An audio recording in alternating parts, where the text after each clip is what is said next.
Prime Minister Rama, on behalf of the Combat Anti-Semitism movement, it's an opportunity really to thank your predecessors, to thank the people of Albania, to thank your beautiful custom of Besa. This is the only country in Europe that ended the war with more Jews than started the war, because many Jews from different countries around Albania immigrated to Albania and were saved. So it's an opportunity really to thank you very much. I know it's a state visit and you have a very, very busy schedule. I also want to tell you that you sent us the best representative from Albania to be part of the Combat Anti-Semitism movement governing board, Valentina Leskaj, and taking this opportunity to invite you to address the group.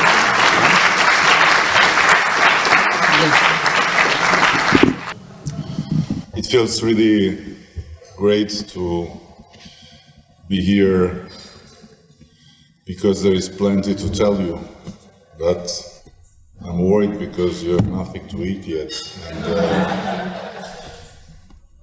I hope you will not think all the time that I have to stop and shut up so you can eat. Anyhow, I don't think I have much to add to whatever you all know, but maybe it's interesting to know a bit more about the case of Albania and how history developed totally differently. In our case, in a moment the world was the worst place possible for Jewish people.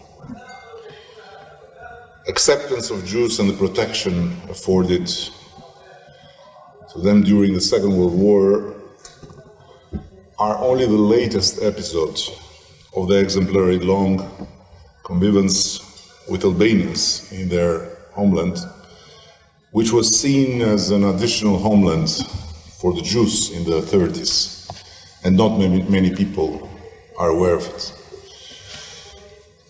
And there is a fundamental component that unites the largest massive arrivals of Jews in Albania. They have not headed towards this calm port anytime, but only when they have been most at risk. As shown by the first Christianism historian, Flavius Joseph, in his book on Judaic wars, the earliest Jewish settlements were established in the south of Albania in the 1st century. 3,000 Jews that had been boarded on ships headed to the capital of Roman Empire as labor force, turned in the Adriatic and diverted to our shores, where Jewish toponyms such as Galilee, Phionike, Jericho, Palestine is still present.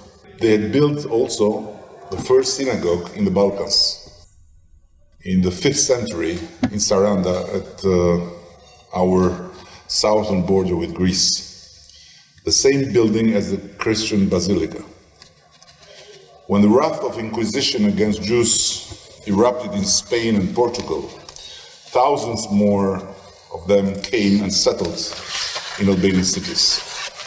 According to renowned researchers such as Alain Dusselier and Bogumil Hrabak, Sephardi or Sephardic Jews made up close to, if not the majority, of the population in Vlora, the city in the south of Albania, where now we are starting to build a Jewish museum during that century.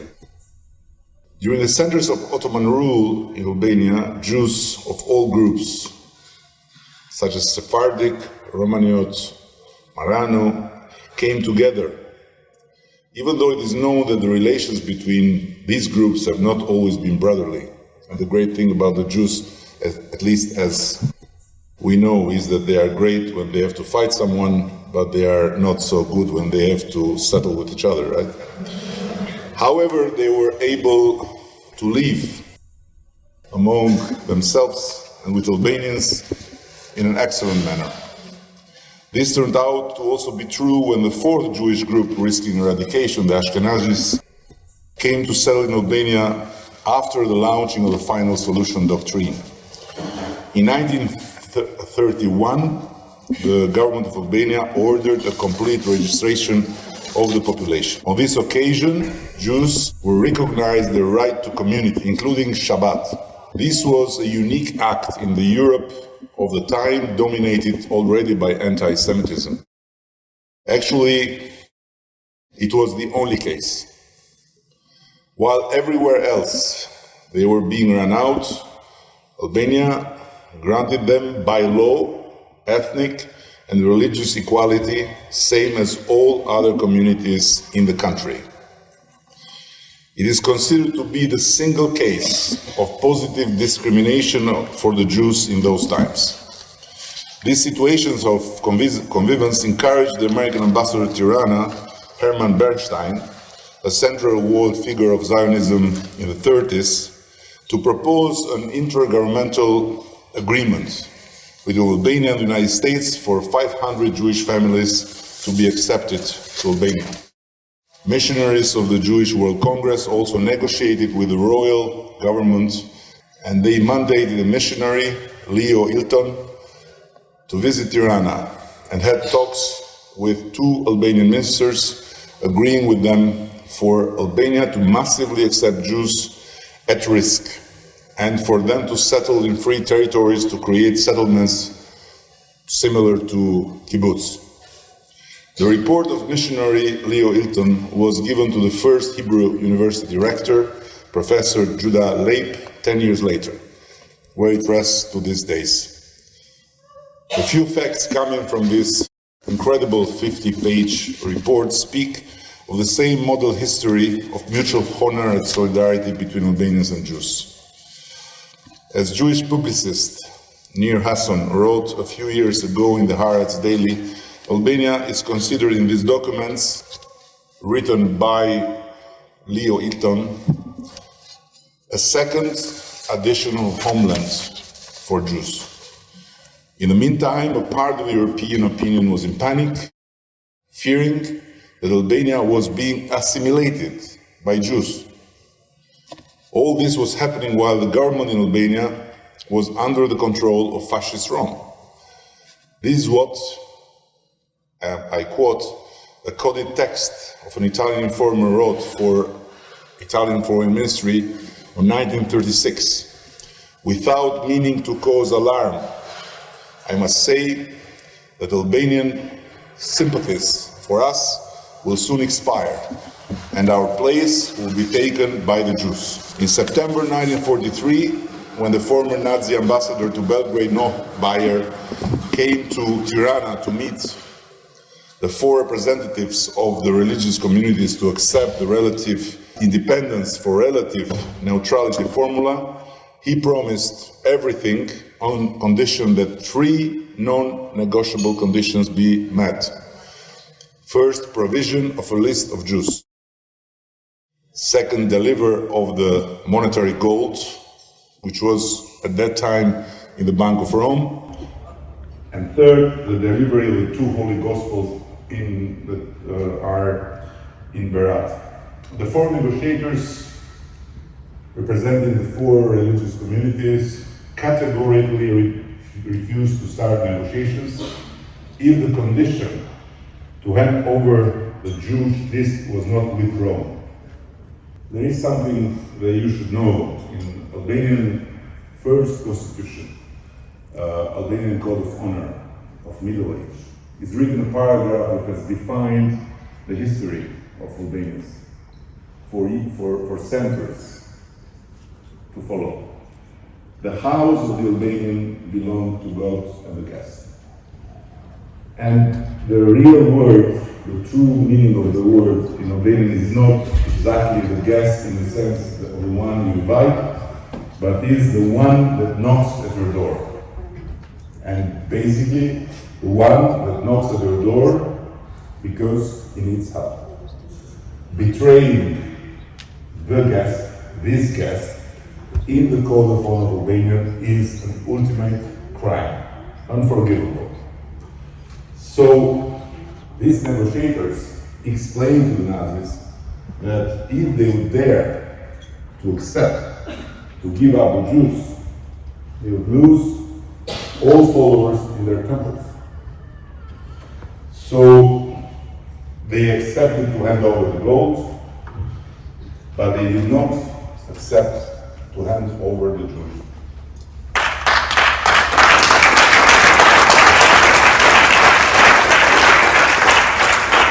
Nazis tried twice more. On two occasions, April 44 and even June 44, and it's according to also the Israel Pinkas Hakayot Encyclopedia. And they arrived in the conclusion that no agreement could be reached with Albanians on the Jews. In the spring of 1942, in accordance with the special Mitrovica status, which allowed the Nazi army to enter the so-called territory liberi in Kosovo, without authorization, and I'm bringing here just an episode of many that makes me feel sad about Spielberg, because if you would have known about Albania, he would have been much more successful in telling the story of Jews, although he's very successful, of course. But listen to this.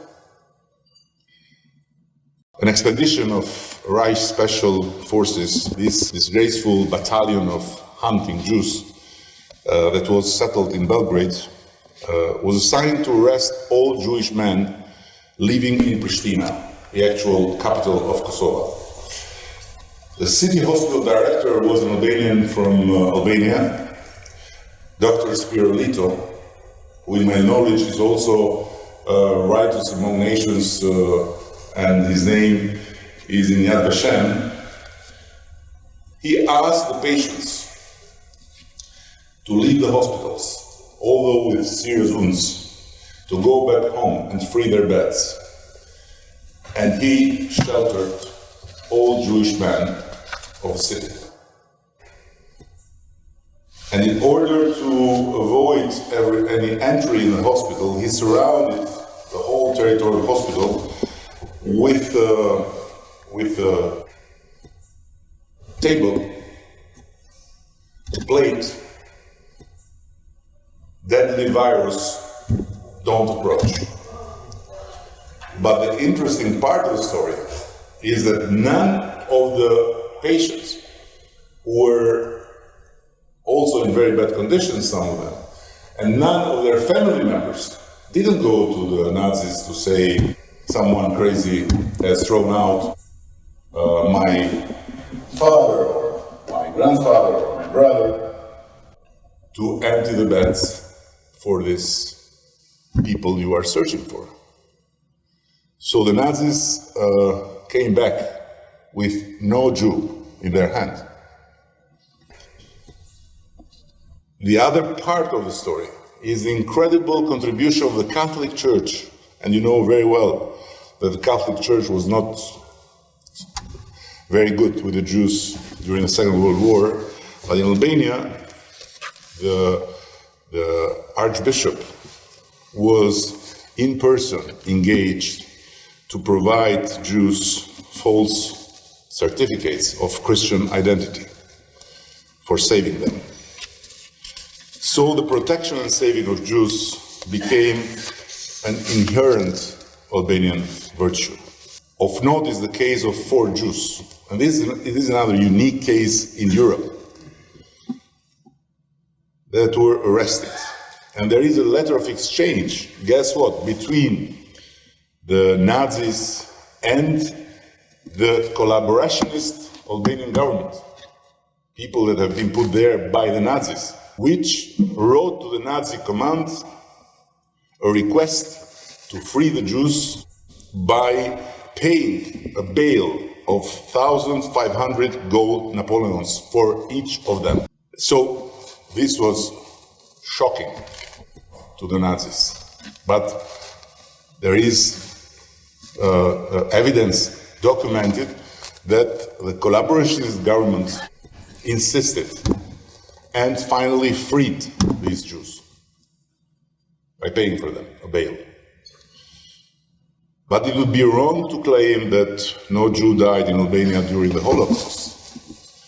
There were 17 of them, but they didn't die from being deported or being spied, but they died as anti-fascist participants in the liberation war and have been declared martyrs.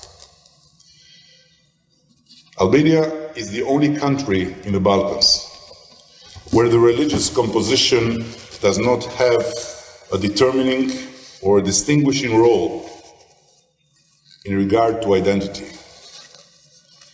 where four religious communities already live together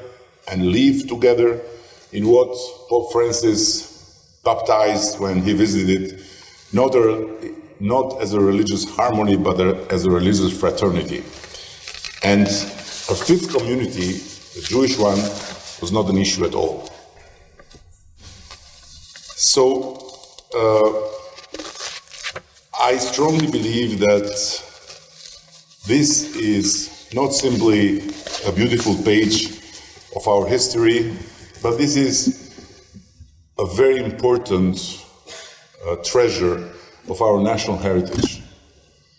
And we need to not only tell it, but we need to make sure that the young generations understand it with their mind and with their soul as part of the core of being Albanian and of being proud to be Albanian. For us, it's absolutely important to be aligned in the fight against anti-Semitism, because anti-Semitism, as we understand it, is not just about the Jews. It's about the humans. Fighting anti-Semitism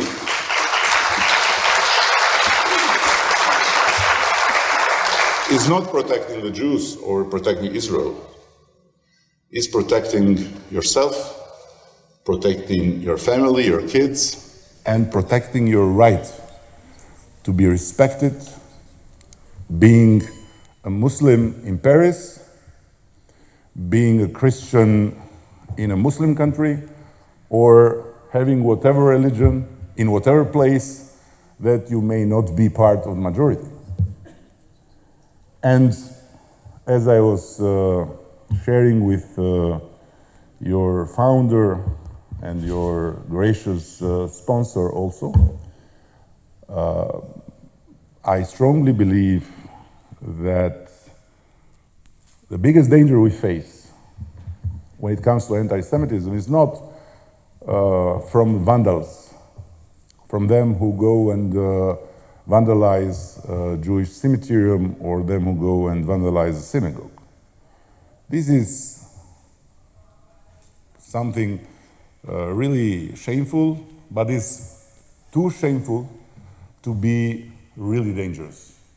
On the contrary, this exposes the barbaric side of a certain fringe. The biggest danger comes from them who look rational, from them who try to argue and to relativize anti-Semitism. I never felt as bad as I felt when I heard some purposes from the British Labour Party in a certain moment some years ago about anti-Semitism, that made me much more scared than to hear a news about a synagogue that was vandalized or a cemetery that was vandalized. Again, because relativism can bring us back in really bad places.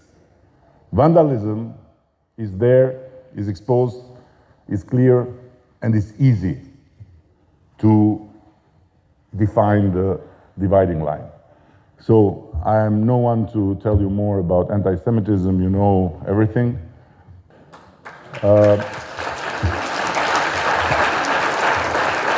My great-grandmother was a Catholic. She never went to university, but believe me, she had a wisdom uncomparable with all the scientists I know in Albania.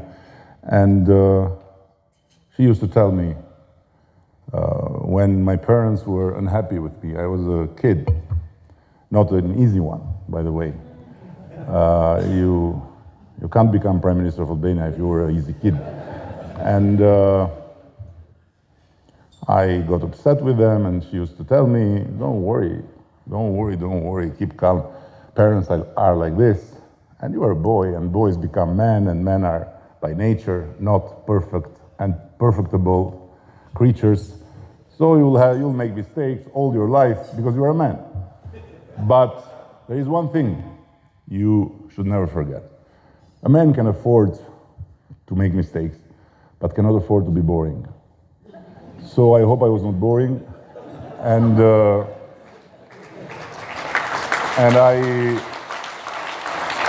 I'm very happy to tell you, if you want a beautiful place to have next conference, come to Albania next year. I promise you that you will not regret. You may not learn more than you know, but you'll not be bored. Thank you very much.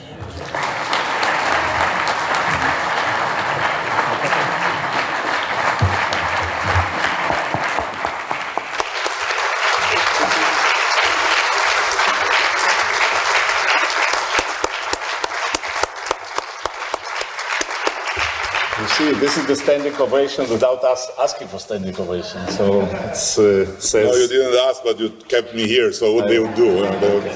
They understand. There's a joke here in Israel about the difference between the English gentleman and the Jewish gentleman. So the English gentleman is coming and leaving without saying goodbye, and the Jewish one is saying goodbye but never leaving. So the same we do with the not boring speakers. So I think on behalf of Adam, we have elections here in a week time. And you have here like 150 people in the room. I guess most of them are going, except the ambassadors are going to vote. And we have no clue what people will be voting for. And, probably you have 300 opinions. So, but we do have one thing that guides us, and which is Torah, our book. And also when we come to synagogues, there are a lot of arguments. But then you have one leader that has this thing, which is the Yad, and he follows the Torah. And then everybody suddenly becomes aligned with what is happening. So I think that Adam, on behalf of Adam, Valentina, who is on both sides, would like to give you this special present for strong leadership. And once again, thank you for your country. Thank you very much.